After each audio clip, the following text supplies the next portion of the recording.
जय श्री राधे। पूज्य श्री सद्गुरुदेव भगवान के चरणों में प्रणाम।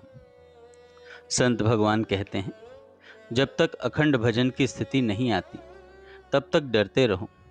जब ऐसा भजन बने कि चाहे जितनी विपत्ति हो, चाहे जितना प्रतिकूल वातावरण हो, लेकिन भगवत स्मरण सतत चल रहा है, तो फिर बेपरवाह हो जाओ। फिर तुम्हारा कोई कुछ नहीं बिगाड़ सकता।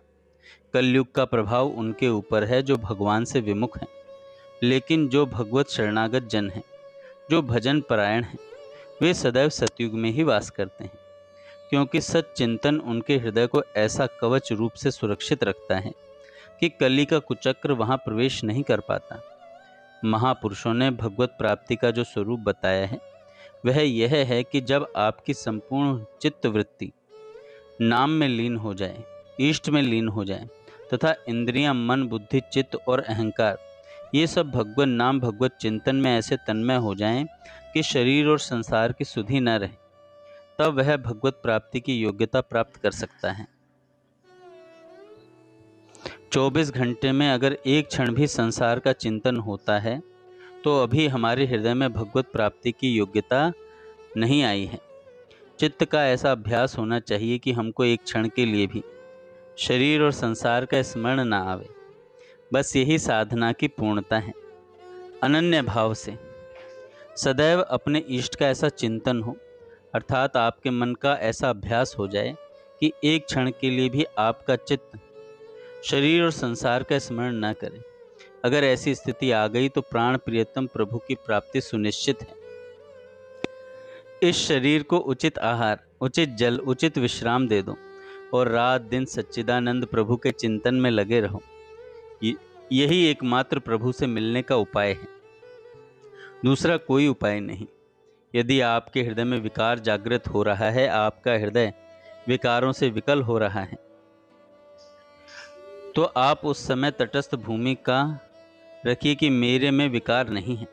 विकार मन में आ रहा है और ये वृत्ति आई है, कुछ क्षण में नष्ट हो जाएगी, किंतु अगर आपने उसका चिंतन किया, उसको महत्व दिया, उसके अनुसार चेष्टा की, उसके सुख की तरफ आकर्षित हुए, तो फिर आप परमार्थ से च्युत हो जाएंगे।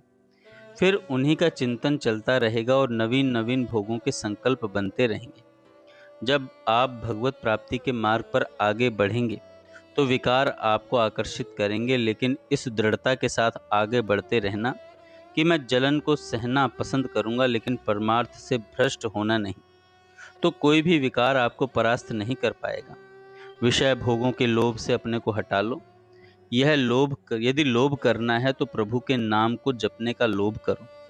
आज का इतना नाम जपा, कल और बढ़ाएंगे। रात्रि में नींद खुलते ही बैठकर नाम जपूंगा। जैसे गरीब लोग नौकरी करने के बाद ओवर टाइम भी करते हैं। 8 घंटे में इतने रुपए मिले तो 4 घंटे और बढ़ा कर के करेंगे, तब इतने रुपए मिलेंगे। नाम का ऐसा लोभ जाग जाए कि मानो आपके पास सोने के लिए 6 घंटे हैं तो अब हम 5 घंटे सोएंगे, 1 घंटा नाम जप और बढ़ाएंगे, ऐसा लोभ हो जाए। 1 मिनट भी अगर कहीं व्यर्थ चला जाए तो अपने लिए प्राण घातक सा लगने लग जाए कि हाय, 1 मिनट छूट गया बिना नाम जप किए। नाम जप में ऐसा लोभ बढ़ाओ।